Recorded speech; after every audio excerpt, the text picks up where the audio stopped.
My name is Margaret Ellison, and my daughter forced me to pay her husband's $500,000 debt. I gave her everything. My savings, my retirement, my future. She swore she'd pay me back. She lied. Within weeks, she vanished from my life, living in mansions while I faced eviction.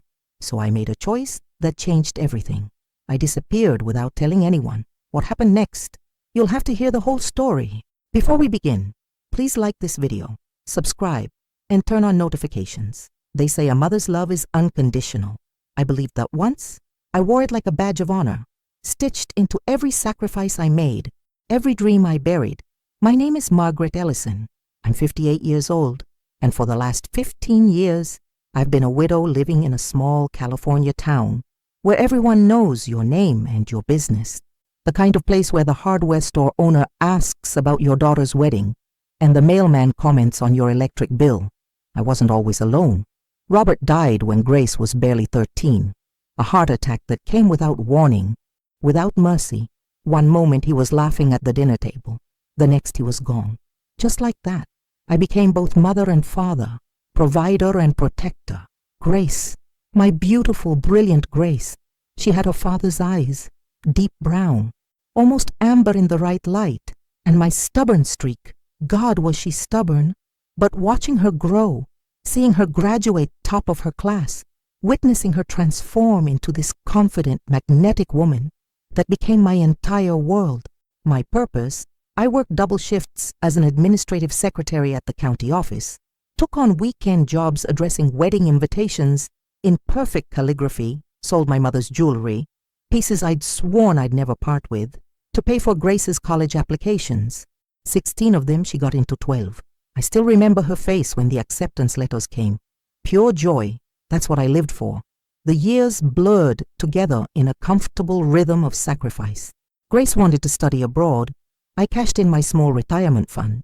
She needed a car for her internship. I drove my 15-year-old sedan for 3 more years, a professional wardrobe for job interviews. I wore the same 3 outfits on rotation. None of it felt like sacrifice then. It felt like love. When Grace brought Ethan Wallace home for the first time, I wanted so desperately to like him. He was handsome in that polished way. Expensive haircut, bright smile, firm handshake. He called himself an entrepreneur, though I never quite understood what he actually did. Something with investments and startups, he'd say, waving his hand dismissively as if the details were too complex for simple folk like me. He's ambitious, Mom, Grace told me, eyes shining. He's going to build something amazing. We're going to have the life I've always dreamed of. The life I never had, she didn't say. But I heard it anyway. Their wedding was small but elegant. I made sure of that. I'd inherited a modest house from an aunt 2 years prior, and I sold it without hesitation. Grace deserved a perfect day. She deserved everything. I stood in the back of the venue, watching my daughter in her white dress, radiant and untouchable, and I felt complete. This was what motherhood meant. This was success. The following years, I saw less of her. Phone calls became shorter. Visits became monthly, then seasonal. But I understood. She had her own life now, her own family. That's what you want for your children, isn't it, for them to fly? I kept myself busy, tended my small garden, volunteered at the library, lived on my pension and the remnants of my savings. Nothing extravagant, but enough. Enough for me, anyway. Then one Thursday afternoon in October, Grace appeared at my door. I knew immediately something was wrong. Her face was pale, almost gray. Her eyes were red-rimmed and her hands trembled as she gripped her purse. "Mom," she whispered, her voice breaking. "I need your help." My heart seized. "What is it, sweetheart? Come in, come in." I pulled her inside, guided her to the worn sofa where I'd rocked her as a baby. She looked at me with those amber eyes, her father's eyes, and said the words that would shatter everything. "It's serious." Grace's hands wouldn't stop shaking. I made her tea, chamomile, the kind I used to give her during exam weeks, but the cup sat untouched on the coffee table between us, steam rising like a silent prayer. "Mom, I don't know how to say this. Just say it, sweetheart. Whatever it is, we'll figure it out." She laughed, a hollow, broken sound. "Will we?" The silence stretched.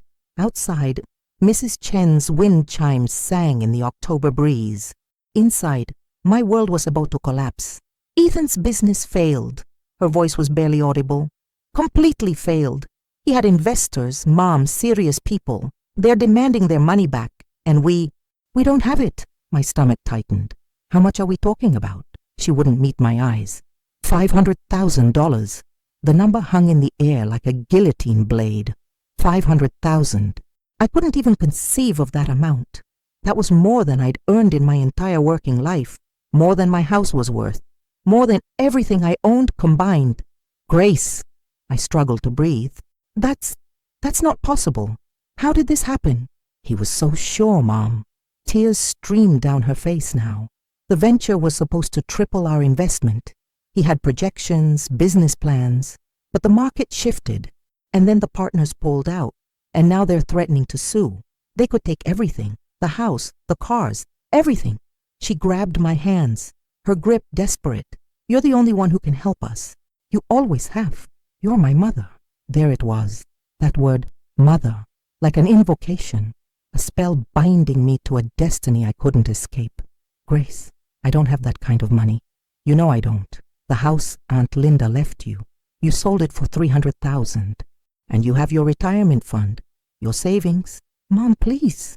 I wouldn't ask if it wasn't life or death. Life or death, she actually said that. I thought of the house I'd sold, the money I'd carefully deposited for my future, for medical bills someday, for the nursing home I'd inevitably need, for the small cushion of security every person deserves in their final years. If we don't pay them back, Grace continued, voice cracking, Ethan could face legal action. We could lose everything we've built. Please, Mom, I'm begging you. The woman before me wasn't the confident, magnetic Grace I'd raised. This was someone terrified. Stripped bare, my daughter, and God help me. I couldn't say no. How long would it take you to pay me back? Hope flared in her eyes. 2 years, maybe 3. Ethan has connections, new opportunities. This is just a temporary setback. We'd make it right. I swear, I should have asked more questions. What business exactly? Who were these investors? Why couldn't they get a loan? But watching my daughter fall apart, seeing her reach for me like she used to as a child, logic drowned beneath a wave of maternal instinct. Let me think about it, I said, already knowing my answer. She hugged me so tightly I couldn't breathe. Thank you, Mom. Thank you. I knew you'd understand. You always do. You're the only person in the world I can count on. That night, I sat at my kitchen table with a calculator and a stack of bank statements. The inherited house money, gone, spent on investments I'd have to liquidate at a loss. My retirement account, $180,000 carefully built over 30 years. My savings, another $45,000 I'd need to sell my car. Cash in a small life insurance policy Robert Lift. Maybe take a loan against my pension. My hands trembled as I signed the first withdrawal form. Each signature felt like signing away a piece of myself. My security, my future, my choice. But she was my daughter. 3 weeks later, I transferred the full amount into Grace's account. She called immediately, sobbing with gratitude. I love you, Mom. We'll pay you back, every penny, I promise. I believed her. God, I believed her. The first week after the transfer, Grace called twice. Her voice was lighter, relieved. You saved us, Mom. I can't thank you enough. The second week. Once, she sounded distracted. Things are crazy right now, but we'll come visit soon.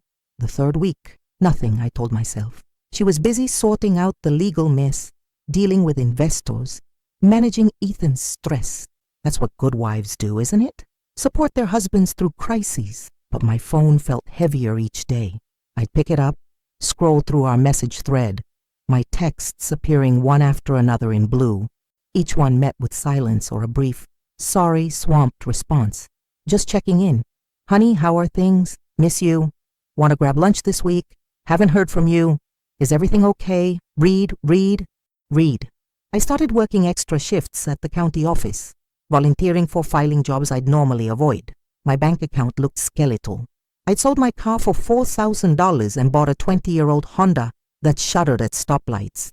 The retirement I'd imagined, maybe traveling, taking a pottery class, living with dignity, had evaporated, but Grace was safe. That was what mattered.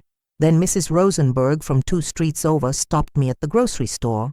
Margaret, I saw your daughter last week. My goodness, that new house of theirs is stunning, like something from a magazine.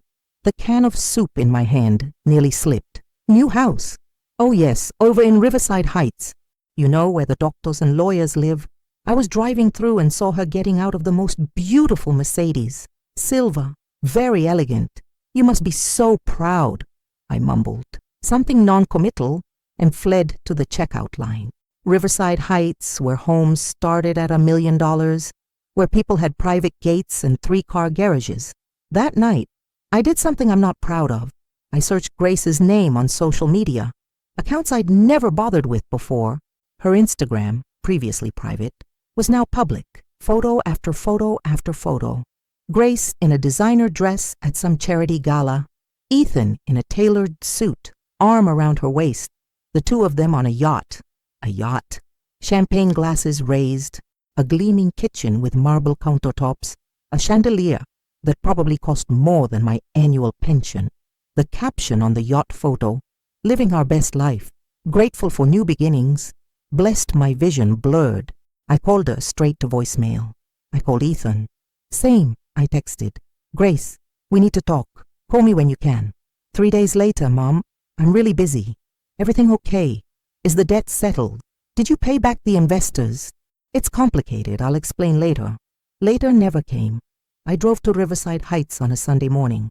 Found the address through public records. The house was massive, 2 stories of cream-colored stone, perfectly manicured lawn, a fountain in the circular driveway. I parked across the street, hands gripping the steering wheel.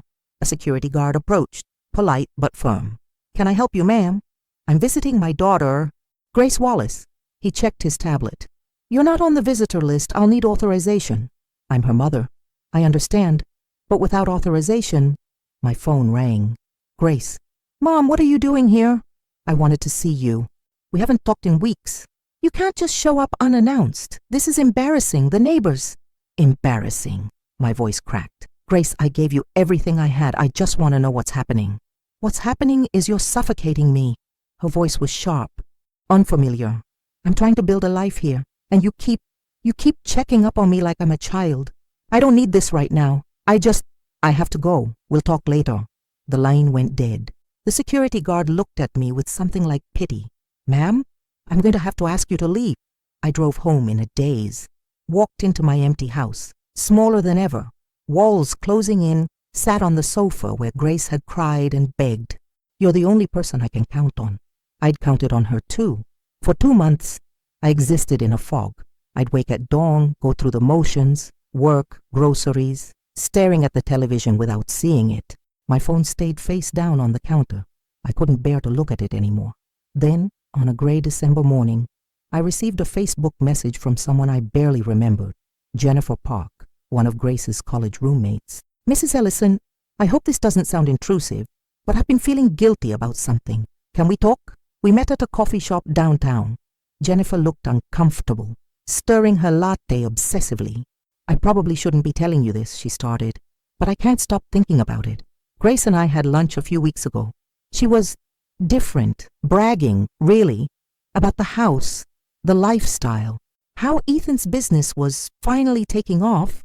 My chest tightened. I asked about the investor debt situation. She'd mentioned it before, how stressed they were, and she laughed. Mrs. Ellison, she actually laughed and said, "Oh, that worked out perfectly."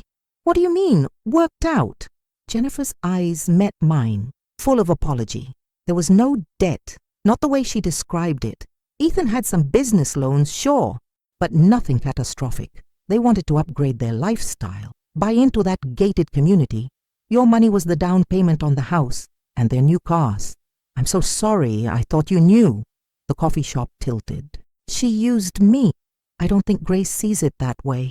She kept saying you were always so generous that you wanted her to have nice things, like she convinced herself it was okay. I drove home on autopilot. Inside my empty living room, I'd sold most of my furniture by then, I finally let myself see the truth I'd been avoiding.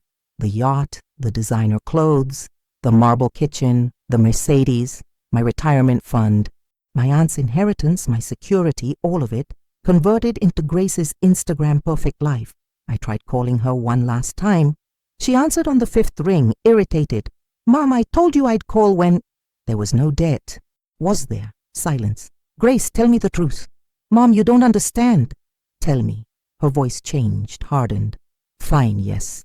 Ethan had some minor loans, but they weren't urgent. We needed capital for a real opportunity. The house in Riverside Heights was an investment. Property values are. You lied to me. I didn't lie. I simplified the situation because you wouldn't have understood the nuances of real estate investment. And you told me you'd lose everything. We would have lost the opportunity. Mom, I've spent my entire life fighting for something better. Do you know what it's like? Growing up watching everyone else have nice things while we shopped at thrift stores, while you drove that embarrassing car. I deserve this. I worked hard. I married well. This is my chance. Each word was a knife. And what about me, Grace? What do I deserve? Oh, don't start with the guilt trip. You're fine. You have your pension. Your little house, you don't need luxury. You've always been happy with less. I gave you everything, and I'm grateful. But you can't expect me to put my life on hold because you made certain choices. That's not fair to me. I have to go. We have dinner reservations. Grace, we'll talk later, okay? When you're calmer. The line went dead. I sat there, phone in hand, as the December sun set outside my window. The house grew dark around me, but I couldn't move to turn on the lights. My daughter, the baby I'd rocked through nightmares, the girl I'd taught to ride a bike, the young woman I'd sent off to college with tearful pride, had looked at my life's savings and seen nothing but her stepping stone. That night I cried until I had nothing left. The next morning I received an eviction notice. I was 3 months behind on rent. I'd been so focused on Grace's silence that I'd neglected my own bills. I had $347 in my bank account. No savings, no family, no daughter. And for the first time in my life, a thought crept in. Dangerous and seductive. What if I just disappeared? The porch became my confessional. I sat there every night that week, wrapped in Robert's old cardigan, watching the neighborhood settle into darkness. Mrs. Chen's wind chimes, the Johnson's porch light flickering, the world continuing.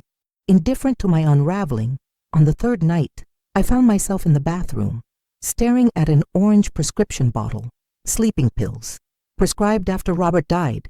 I'd taken maybe 5 in 15 years. I unscrewed the cap, poured them into my palm, such small things to hold such permanent power. But as I stood there, something shifted, not hope. I was beyond that. Something darker, sharper. Grace didn't deserve my death. She deserved my absence. I put the pills back. The next morning, I moved like someone in a dream, canceled my cell phone plan, closed my Facebook account, withdrew the last $347 from the ATM. $300 bills, 2 20s, 7 1s, everything I had left in the world. I packed a single duffel bag, clothes, toiletries, the photo of Robert I kept on my nightstand, left everything else, the furniture Grace had grown up with, the dishes we'd eaten from, the life I'd built. Then I sat at my kitchen table and wrote 3 sentences on a piece of notebook paper. I need time away. Don't look for me. I'll be okay. I didn't sign it, didn't explain. What was there to explain? That I'd given everything and been discarded, that the daughter I'd raised had hollowed me out and left me for dead. Some truths are too heavy for paper. I taped the note to the refrigerator, locked the door, and got into my Honda. Then I drove. No destination, no plan, just the highway unspooling before me like a promise. I drove through California's Central Valley, past agricultural towns and truck stops. Drove until the landscape changed from brown to red to silver. Drove until I couldn't remember what day it was. The first night, I slept in my car at a rest stop near Barstow. A semi-truck idled nearby, its engine a mechanical lullaby. I should have been terrified. A 58-year-old woman alone in a parking lot in the middle of nowhere. Instead, I felt nothing, just blessed, empty nothing. The second day, I crossed into Nevada. Desert stretched in every direction, vast and indifferent, beautiful in its emptiness. I stopped at a diner where the waitress called me honey and refilled my coffee without asking. I ate scrambled eggs that tasted like actual food for the first time in months. Traveling, she asked. Something like that. Well, drive safe out there. Dessert can play tricks on you. On the third day, my car started making a grinding sound. I pulled into a small town I'd never heard of. Ashton Creek, population 3,400 according to the sign. Main Street looked like it hadn't changed since 1960. A hardware store with faded awning, a library with stone steps, a bakery with hand-painted letters on the window. Clara's Fresh Start Bakery. Fresh Start. God, what a concept. My car died in the parking lot, just sputtered and gave up. Like it knew we'd arrived somewhere, a woman emerged from the bakery. Late 60s, flour-dusted apron, kind eyes. Car trouble. Among other things, she smiled. I'm Clara. You look like you could use some coffee. I followed her inside. The bakery smelled like cinnamon and yeast and something I couldn't name. Comfort, maybe. Safety. The counter held mismatched plates of cookies. The walls were covered in photos of people I didn't know, all smiling. I have a room upstairs, Clara said, pouring me coffee without asking how I took it. Previous tenant moved out last month. Nothing fancy, but it's clean. You interested? I don't have much money. I don't need much. Could use help in the bakery, though. Early mornings, some baking, serving customers, room and board plus a small wage. What do you say? I should have questioned it. Should have wondered why this stranger was offering me a lifeline. But drowning people don't interrogate life preservers. What's your name? Clara asked. I hesitated. Margaret Ellison felt like a costume I'd been wearing too long. That woman had a daughter, had a life, had failed at both. Ellie, I said. Just Ellie. Clara smiled. Well, just Ellie. Welcome to Ashton Creek. I think you're going to like it here. The first time I woke at 4:30 in the morning. I almost cried. Not from exhaustion, but from relief. Purpose felt like water after years of thirst. The room above the bakery was small. A twin bed, a dresser, a window overlooking Main Street. But it was mine. No memories lived in these walls. No ghosts whispered from the corners. Clara taught me the rhythm of the bakery, how to proof dough, how to tell when bread was ready by sound rather than sight. Her hands were gnarled with arthritis, but they moved through the work with the grace of long practice. Been doing this 43 years, she said, kneading sourdough, since my husband died. Grief either hollows you out or fills you up. I chose filled. I didn't tell her I'd chosen hollow. The work was physical, meditative, mix, knead, shape, bake by 6 a.m. The display cases gleamed with croissants, muffins, cinnamon rolls. The smell alone drew people in. The sheriff getting coffee before his shift. Elderly women meeting for their daily gossip. Construction workers grabbing breakfast sandwiches. They called me Miss Ellie. Morning, Miss Ellie, the mailman would say, picking up his usual blueberry scone. How's it going, Miss Ellie? From the teenagers who studied at the corner table. Miss Ellie, a person without history, without failure, without a daughter who'd gutted her and left her bleeding. I liked her. Weeks passed, then months. The ache in my chest, the one I'd carried since Grace's phone call, began to dull. Not gone, but manageable, like a bone that had broken and healed wrong. A permanent reminder, but no longer debilitating. Clara never pried. She'd hum while rolling out pie dough, occasionally sharing small observations about customers or weather, letting me exist in silence when I needed it. You remind me of myself, she said one morning. When I first came here, running from something, looking for nothing in particular. Did you find it? Find what? Nothing, she smiled. Eventually nothing becomes something, you'll see. One Tuesday in March, a man walked in at exactly 7 a.m. 60s, silver hair, flannel shirt, boots worn soft with age. He ordered black coffee and a slice of apple pie. For breakfast, I asked. Life's too short for arbitrary food rules. He sat by the window, reading a paperback western, pie untouched until it cooled to exactly the right temperature. Then he ate it slowly, deliberately, like someone who'd learned to savor things. He came back Wednesday, Thursday, Friday. By the second week, I had his order ready before he reached the counter. You're either very observant or mildly psychic, he said. Just paying attention. Thomas Hale, he extended a hand. Ellie, last name. Just Ellie. He nodded like this was a perfectly reasonable answer. I run the repair shop 3 blocks down. You ever need anything fixed? car, toaster, broken heart. I'm your guy. I almost smiled. I'll keep that in mind. Over the following weeks, our conversations expanded. He'd mention a book he was reading. I'd recommend one I'd loved. He'd comment on the weather. I'd share something Clara had taught me about baking. Nothing deep, nothing dangerous. Until one morning he said, "You have sad eyes." I froze. Coffee pot suspended mid-pour. "I'm not trying to be intrusive," he continued quietly.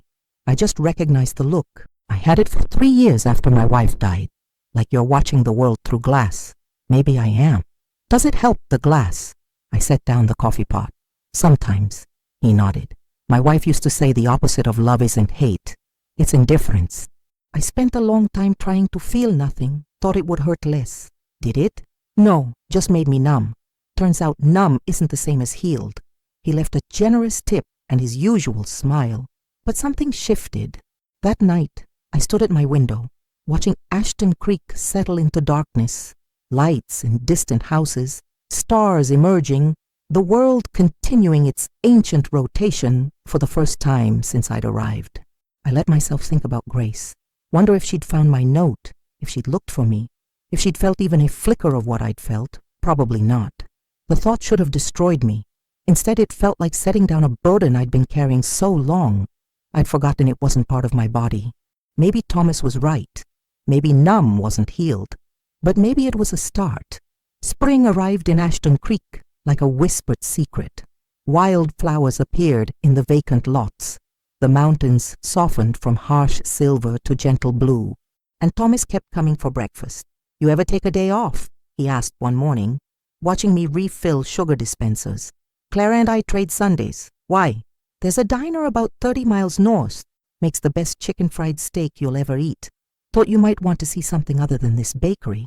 I hesitated. It wasn't a date. Couldn't be a date. I was a 58-year-old woman with a demolished life and a daughter who'd discarded me like trash. Romance was for people who still believed in things. But Thomas wasn't asking for romance, just company. Okay. His truck was older than mine had been, held together with prayer and stubbornness. We drove through desert landscape, past abandoned gas stations and sun-bleached signs. He played Johnny Cash low on the radio and didn't feel the need to fill every silence with words. The diner was exactly as promised. Red vinyl booths, checkered floor, waitress who'd probably been there since the Eisenhower administration. The chicken fried steak was absurd, comically large and perfect. "How long have you been in Ashton Creek?" I asked. "Born there. Left for a while. Military, then worked in Las Vegas. Came back when my wife got sick. Pancreatic cancer. 6 months from diagnosis to funeral." "I'm sorry." "Me too. Sarah was..." He paused, finding the right words. "She was the kind of person who made you believe the world was better than it was. When she died, that belief went with her." "How long ago?" 5 years. Feels like yesterday and a lifetime. Depending on the day. He studied me over his coffee cup. "Your turn. What brought you to Ashton Creek?" I got lost. "Geographically or existentially?" "Both," he smiled. "Fair enough. You don't owe me your story. But I'll tell you something Sarah used to say. Sometimes you have to die a little to remember you're alive." My throat tightened. That's beautiful. She had a lot of beautiful ideas. I didn't always understand them when she was here. Understand them better now. On the drive back, he told me about his repair shop, how he fixed everything from lawn mowers to grandfather clocks, how people brought him broken things and trusted him to make them whole again. "It's not just mechanical," he said. "People need to believe things can be fixed even when they can't, really. Sometimes just trying is enough." "You think everything deserves to be fixed?" He glanced at me. "I think everything deserves the chance." Over the following weeks, our friendship deepened. He'd stop by the bakery not just for breakfast, but to help Clara fix a temperamental oven, to repair the bell over the door that had stopped ringing. I'd save him the end pieces of fresh bread. His favorite, one evening, he invited me to watch the sunset from Miller's Point. I overlooked 20 minutes outside town. We sat on his truck's tailgate, legs dangling, watching the sky turn impossible colors. "Can I ask you something?" he said. "Maybe." "Why just Ellie? Why not your full name?" I watched the sun sink toward the horizon. "Because Margaret Ellison was someone's mother. someone's victim, someone's fool. I needed to be someone else for a while. And have you become someone else? I don't know. Maybe I'm becoming who I was before I forgot. He nodded slowly. For what it's worth. I like just Ellie. She's honest. You don't know that. Sure I do. Honest people always have sad eyes. Liars make theirs sparkle. I laughed. Actually laughed. The sound felt foreign, like a language I'd forgotten how to speak. There it is, Thomas said softly. What? That thing people do when they're healing, when they forget to hurt for a second. The sun disappeared, stars emerged, pinpricks of light in infinite darkness. And sitting there beside Thomas, I realized something terrifying. I was happy. Not the manic, desperate happiness I'd forced after Robert died, pretending everything was fine for Grace's sake. Not the hollow contentment I'd convinced myself was enough. Real happiness, quiet and unexpected and absolutely terrifying. Because happiness meant I had something to lose again. You okay? Thomas asked. Yeah, I said and meant it. Yeah, I think I am. 11 months. That's how long I'd been Miss Ellie. How long I'd existed in the warm bubble of Ashton Creek, pretending Margaret Ellison had died on that California highway. Then, on a Tuesday morning in October, the bubble burst. I was in the bakery kitchen, elbow deep in sourdough, when Clara rushed in. Her face was pale. Ellie, someone's asking for Margaret Ellison. The bowl slipped from my hands. Flour everywhere. What? A young woman out front, she looks. Ellie, she looks awful. My legs carried me to the doorway before my brain could stop them. Through the kitchen window, I could see her. Grace, but not the Grace I'd last seen in those Instagram photos. Polished, glowing, untouchable. This Grace was gaunt. Her clothes hung loose. Dark circles shadowed her eyes. She looked like someone who'd been hollowed out and left to collapse inward. Our eyes met. I watched her face crumble, watched her mouth form the word Mom silently, desperately for a moment. I couldn't move, couldn't breathe. Every emotion I'd buried for 11 months surged up at once. Rage, heartbreak, betrayal, and God help me, relief. She was alive. She'd found me. I walked out slowly. Clara touched my arm as I passed, a silent offer of support. Grace stood frozen by the counter, tears streaming down her face. Mom, just that one word, like it could somehow bridge the chasm between us. How did you find me? My voice sounded strange, distant. I hired a private investigator. It took months. You vanished. Nobody knew where you'd gone. Her words tumbled out in a rush. Mom, I'm so sorry. I'm so sorry. For what exactly? She flinched. For everything, for using you, for lying, for... Her voice broke. Ethan left me, took everything and ran off with a woman he'd been seeing for over a year. There was never any business debt. He used your money to buy the house, to maintain his lifestyle while he planned his escape. And God, Mom, I helped him do it to you. The words should have destroyed me, should have brought me to my knees. Instead, I felt eerily calm. I know. You know.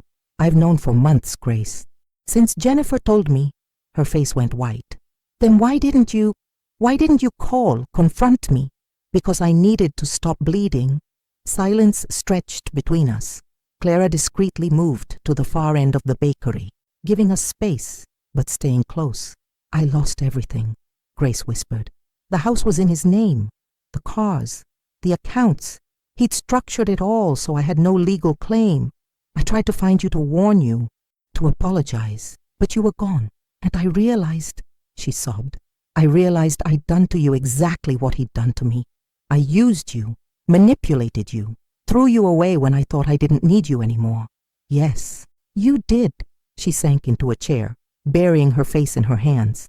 I don't expect you to forgive me. I don't deserve it, but I needed you to know. I am so sorry. I was selfish and cruel and blinded by everything I thought I wanted, and I destroyed the only person who ever truly loved me. I pulled out a chair, sat across from her, studied this broken woman who used to be my daughter. Where are you staying? My car. I've been driving for 2 days. Have you eaten? She shook her head.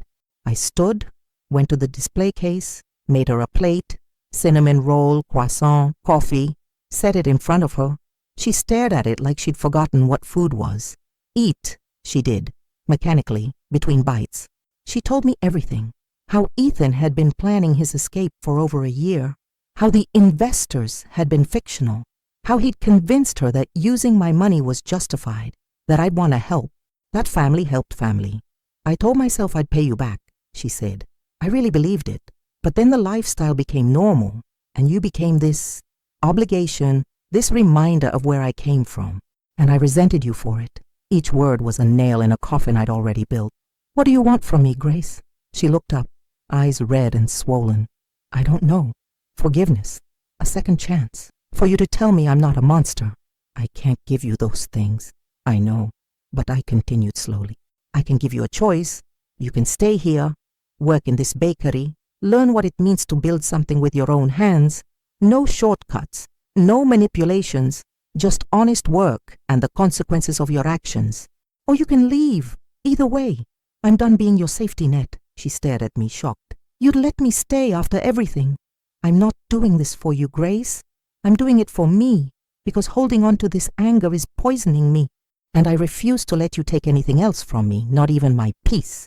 Clara appeared then, wiping her hands on her apron. Room upstairs is empty again. Could use another pair of hands in the kitchen. Grace looked between us, tears flowing freely now. I don't deserve this. No, I agreed. You don't, but maybe that's the point. The first morning, Grace burned 3 batches of muffins. I heard the smoke alarm from my room upstairs, a shrill, accusatory sound that pierced through the pre-dawn silence.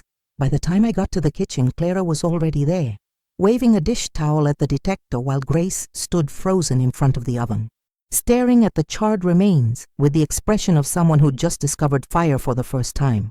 They're supposed to be golden, Clara said gently, her voice carrying no judgment, only instruction.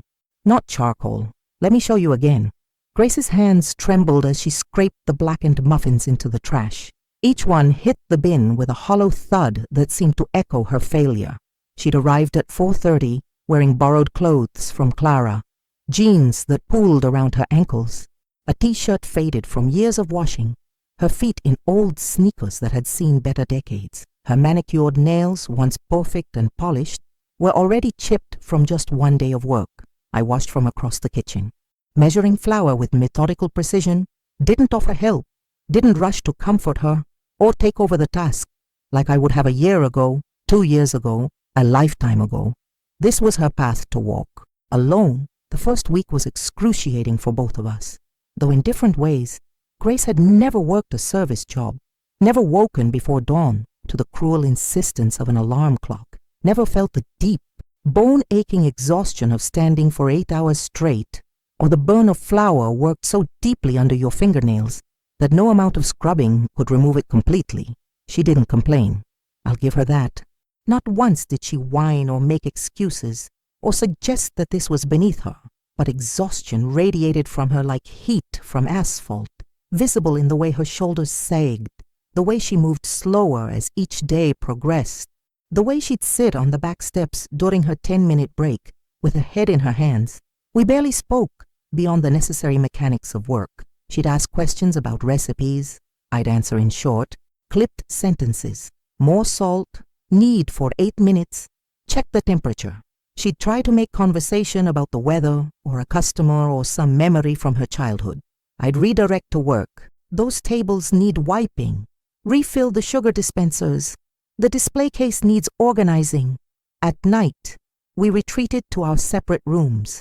Her in the small space that had once been mine, me in the even smaller room Clara had cleared in the corner of her own quarters. The ceiling between us was thin enough to hear each other's footsteps, each other's sighs, the sound of crying muffled into pillows. I didn't go to her. Couldn't, not yet. Thomas noticed immediately. Of course, he had a way of seeing things without being told. That her?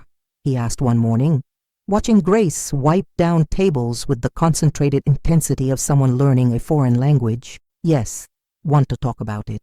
No, he nodded, accepted his coffee and pie, with that quiet understanding that had become his signature, and left me in my silence. That was Thomas. He understood that sometimes silence was its own kind of conversation, and not everything needed to be dragged into the light and examined.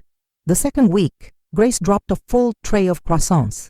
It happened during the morning rush, that chaotic hour between 6:30 and 7:30, when it seemed like the entire town of Ashton Creek needed caffeine and carbohydrates simultaneously.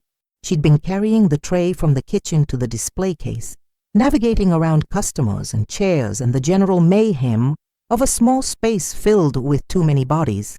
Someone's bag caught her ankle. Or maybe she just misjudged the distance.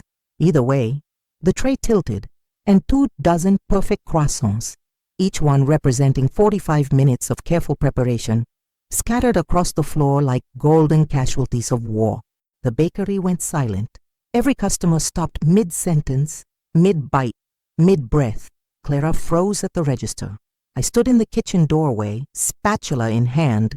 Grace stood in the center of the wreckage, staring down at the mess, and I watched her face, waiting for the tantrum, the excuse, the blame, waiting for her to do what the old Grace would have done, make it someone else's problem, find a way to deflect responsibility, turn on the tears and charm until someone else cleaned up her mess.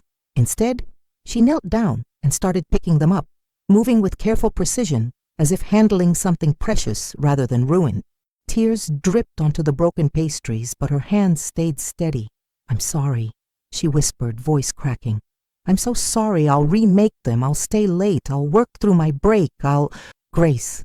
I crouched beside her, aware of every eye in the bakery watching us. "Breathe. It's just bread." She looked at me with those amber eyes, her father's eyes, which somehow made everything harder and easier at the same time. And I saw something I'd never seen before in my daughter's face. Genuine humility, not the performed kind, not the strategic vulnerability she'd used to manipulate me into giving her $500,000, real, raw, unfiltered humility. "I don't know how to do this," she said, barely audible. "Any of this. I don't know how to work hard or be grateful or be competent at simple things or be someone worth knowing." Around us, the bakery slowly resumed its rhythm. Clara gently shooed customers back to their tables. Someone's fork clinked against a plate. Life continued. "Then learn," I said simply. "What if I can't? What if I'm just fundamentally broken?" "Then you fail, and you get up, and you try again." That's what real life is, Grace. It's not Instagram photos and mansions and pretending everything's perfect. It's this, messing up and cleaning up and showing up anyway. Something shifted in her face. Some final wall crumbling. We cleaned up the croissants together, and when we stood, she went straight back to work, made a fresh batch, served customers with reddened eyes and a straightened spine. Didn't mention it again. That was when I started to believe she might actually be trying. The days began to blur together in the way that healing time does, not erasing the wound, but gradually, almost imperceptibly, reducing its power to define everything. Grace stopped expecting praise for basic competence, stopped waiting for gold stars for showing up on time or following simple instructions. When she made mistakes, and she made many, she corrected them without drama. When customers were rude, demanding, or treated her like the help which she was, she stayed professional.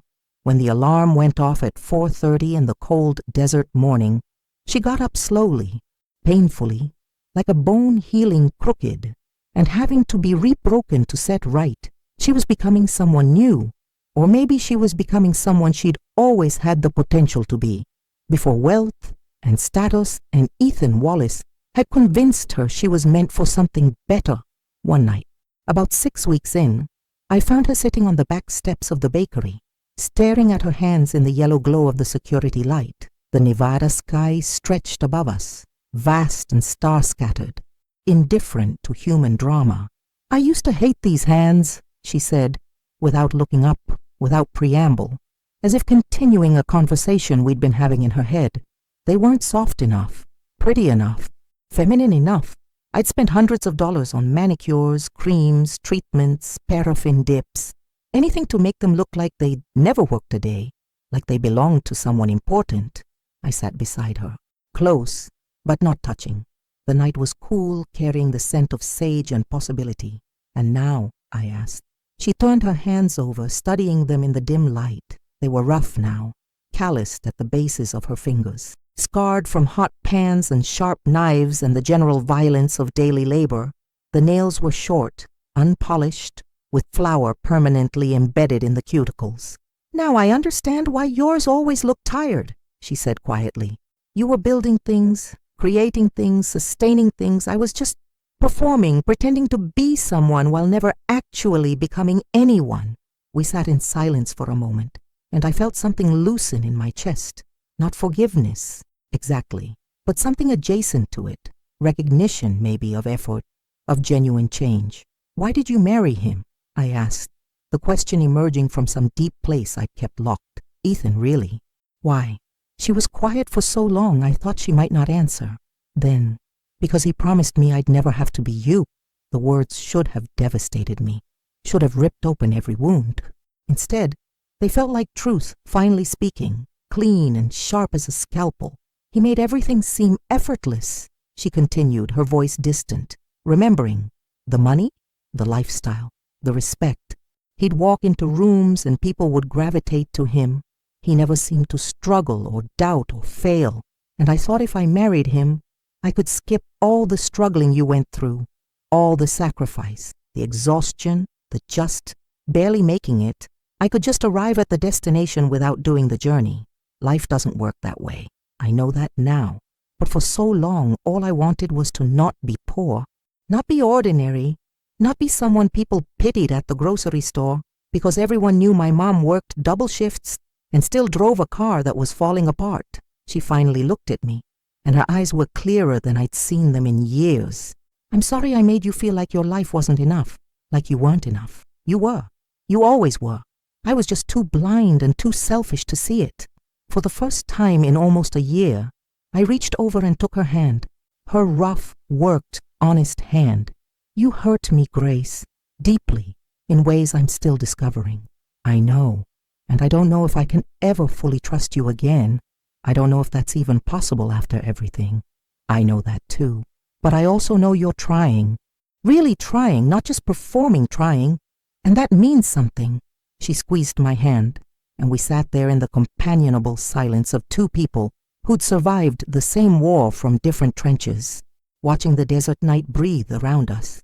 Inside the bakery, Clara had left the light on above the register, warm and welcoming like a lighthouse.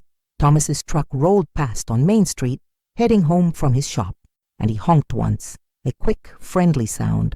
Somewhere a dog barked, a screen door slammed, the world continued its ancient rotation, indifferent to our small human dramas and reconciliations, and two women, mother and daughter, broken and rebuilding, excavating the wreckage of what was to construct something new, sat together under the infinite desert sky, not quite healed, but no longer bleeding, not quite trusting, but no longer defending, trying to imagine what a relationship built on truth rather than obligation might actually look like.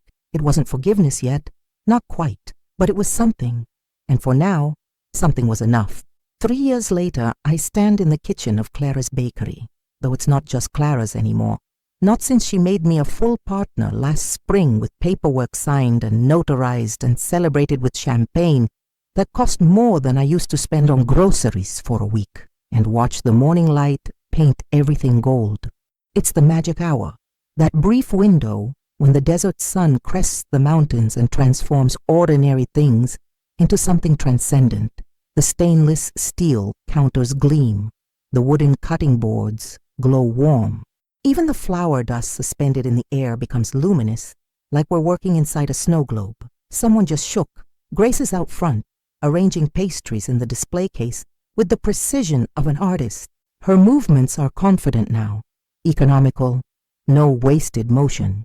She knows which croissant the sheriff prefers, slightly darker, which table the book club ladies always claim, the round one by the window, how Mrs. Henderson likes her coffee, so hot it's practically dangerous, with exactly 1 ice cube to bring it down to drinkable temperature. She's not the same person who arrived 3 years ago, broken and desperate and barely holding herself together with borrowed clothes and borrowed grace, but she's not entirely different either, and that's important too. She's not a completely reformed character from a redemption story. She's just Real, flawed, and trying and showing up and present in a way she never was before. "Mom, we're out of cinnamon rolls," she calls, her voice carrying that particular register of controlled chaos that means the morning rush is about to hit. "I'll make another batch. I can do it. I know you can." And I do know she's become skilled at this work, genuinely skilled, not just competent. Her bread has the perfect crust. Her pastries are delicate. She's even started experimenting with her own recipes, a cardamom twist that's becoming famous in our small corner of the world, a savory scone with rosemary and cheddar that people drive from neighboring towns to buy. The bell over the door chimes. We finally fixed it 8 months ago, replaced the mechanism that had been sticking, and Thomas walks in, 7 a.m., same as every morning for the past 3 years. Same flannel shirt he's owned for probably 20 years. The blue one with the frayed collar that he refuses to replace because, as he says, it's not broken, just lived in. Grace has his order ready before he reaches the counter. Black coffee in the blue mug, never the white ones. Apple pie with a fork and napkin. Everything arranged just so. "Morning, Grace," he says, with that warm rumble of a voice that still does unexpected things to my nervous system. Miss Ellie's still hiding in the back. You know she is, avoiding social interaction as per usual. That's my girl. I emerge from the kitchen, flour dusting my apron, probably in my hair too, definitely on my forearms. Thomas's face lights up in that way that still surprises me, like I'm someone worth lighting up for. "So," he says, settling onto his usual stool at the counter, "about that thing we discussed." "What thing?" I'm genuinely confused. "We discussed many things. His work, my work, town gossip, books we're reading, the philosophical implications of whether pie counts as breakfast, or if we're all just lying to ourselves." He produces a small velvet box from his jacket pocket, sets it on the counter between us with the careful deliberation of someone placing a bet they're not entirely sure about. Doesn't open it, just leaves it there. A small blue question mark. That thing. My breath catches. Grace, who had been pretending not to watch while obviously watching, has gone completely still, frozen mid-wipe of a table that's already clean. "Thomas, before you panic," he interrupts gently. "I'm not asking for an answer today or tomorrow or even this month. I'm not that guy who proposes and then stands there like an idiot, waiting for you to say yes or no on the spot, like we're in a romantic comedy and there's a time limit. Despite everything," I almost laugh. "I'm just asking you to think about it," continues. "Think about whether you want to keep being Miss Ellie, which is fine. There's no judgment there. Miss Ellie is great. Or whether you're ready to be Margaret again. Margaret Hale specifically, with me as a team. Partners in this weird, messy, beautiful thing called life." I stare at the box. At this man who showed up every single day for 3 years, through my anger and grief and slow, painful healing, who helped Grace fix her ancient car when the transmission died, who taught Clara's grandson how to change a tire and check oil and all the small mechanical skills that make independence possible, who made me remember slowly and carefully that love doesn't have to hurt, that sometimes it can be as simple as coffee and pie, and someone who stays. I'm scared, I whisper, the admission costing me something. I know. Last time I loved someone completely, not Robert, I mean, he was different, that was a lifetime ago. But last time I gave everything I had to someone, they took it all and left me with nothing, not even my dignity. I'm not them, and more importantly, you're not who you were. He covers my hand with his, rough palm, calluses from years of repair work, warm and steady and real. Besides, I don't want everything. That's too much pressure and honestly sounds exhausting. I just want whatever you can give, even if that's just coffee and pie every morning for the rest of my life, even if that's just friendship, even if that's just occasional conversations about whether pie is breakfast, I'll take it. Grace clears her throat loudly, abandoning all pretense of not eavesdropping. For what it's worth, Mom, I think you should say yes. Thomas is annoyingly decent. It's actually kind of disturbing how consistently good he is. I keep waiting for the other shoe to drop, but it never does. It's like he's actually just a good person. Weird. Thomas laughs. That deep belly laugh that makes his whole body shake. I laugh too. And suddenly the fear that had been squeezing my chest loosens its grip just enough for me to breathe. Ask me again at Christmas, I say. Deal. That gives you 2 months to panic appropriately. He leaves the box on the counter, takes his pie and coffee, and settles at his usual spot by the window where he can watch the town wake up. Grace comes over immediately, picks up the box with reverent curiosity, opens it carefully. Inside, a simple silver band with a small turquoise stone set in the center. Beautiful in its understatement, clearly vintage, clearly meaningful. It was his wife's, Grace says softly, recognizing the weight of the gesture. Sarah's. He's not just giving you jewelry, Mom. He's giving you something precious, something that mattered. I know. Are you going to say yes? I take the box from her, close it carefully, feel its weight in my palm. I think so. Maybe. Probably yes. God, yes, I think I am. Grace hugs me, really hugs me.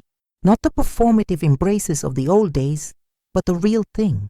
The kind of embrace that says I see you and I'm grateful and I'm sorry and I love you all at once. For a moment, I let myself sink into it. Let myself be held by the daughter I thought I'd lost, who's become someone I actually respect. Later that afternoon, after the lunch rush subsides and Clara shoos us both out with instructions to go enjoy the sunshine. For God's sake, you're not prisoners. Grace and I walk to the small studio space she rents 3 blocks down from the bakery. It's tiny, barely 400 square feet, but she's transformed it into something magical. The walls are covered in her students' work, watercolors of the desert, pottery bowls in various stages of amateur competence, charcoal sketches of mountains and faces and dreams, a rainbow of imperfection and earnest effort. She teaches art classes now. Watercolor for beginners every Tuesday evening, pottery for retirees on Thursday afternoons, a children's class on Saturday mornings where she lets kids make absolute disasters and calls it creative expression. She charges almost nothing, $20 a class, supplies included, and somehow makes it work through a combination of frugality and genuine love for what she does. I never thought I'd end up here, she says, looking around the studio with something like wonder.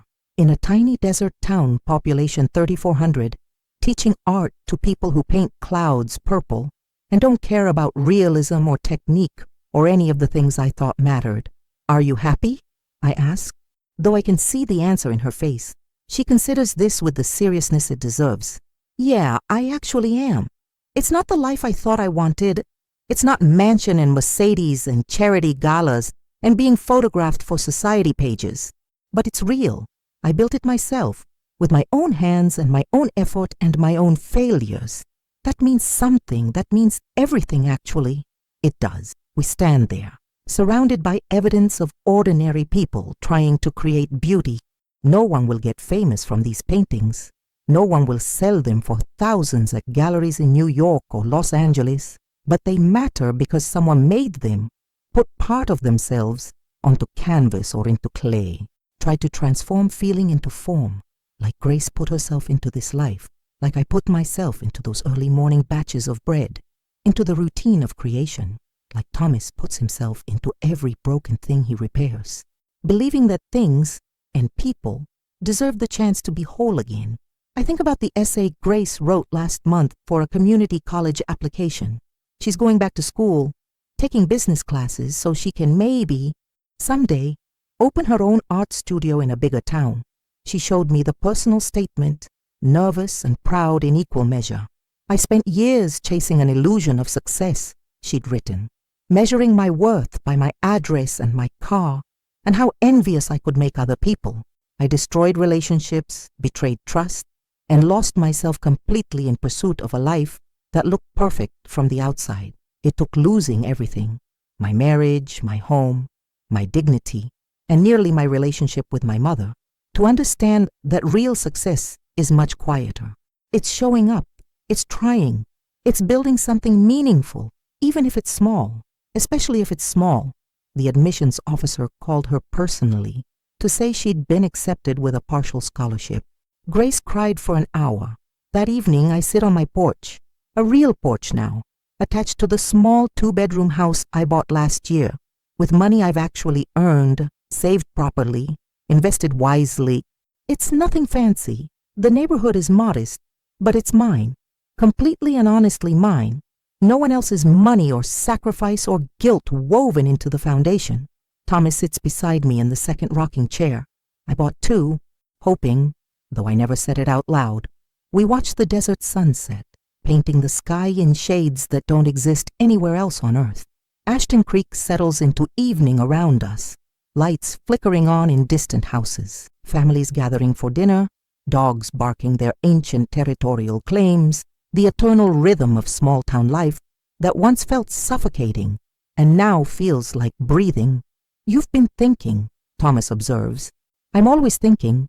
Fair point. You've been thinking loudly, I smile, about the $500,000. Ah, that money would mean security now. Real security. I could retire comfortably, travel, never worry about medical bills or nursing homes or becoming a burden. I could give Grace money for school without it hurting. I could buy the bakery outright instead of being a partner. I could have everything I gave up. Thomas rocks slowly, considering, but I don't regret it, not anymore. Not the way I did. I turned to look at him. That money bought me this. Not directly, obviously, but losing it, losing everything, forced me to disappear. And disappearing let me discover I was still someone worth being. Someone who existed beyond being Grace's mother or Grace's victim. You're both of those things, though, still. I am, but they're not the only things anymore. Maybe not even the main things. Grace appears then, walking up the path with a paper bag from the Chinese place on 4th Street. I brought dinner. Hope you haven't eaten because I ordered enough for a small army, and I'm not apologizing.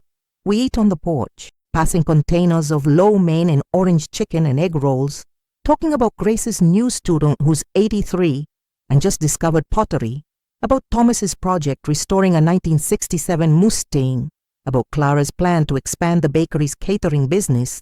Normal conversation, family conversation, the kind I used to have with Robert before he died, when Grace was small and life felt manageable, and I didn't know how much could be lost.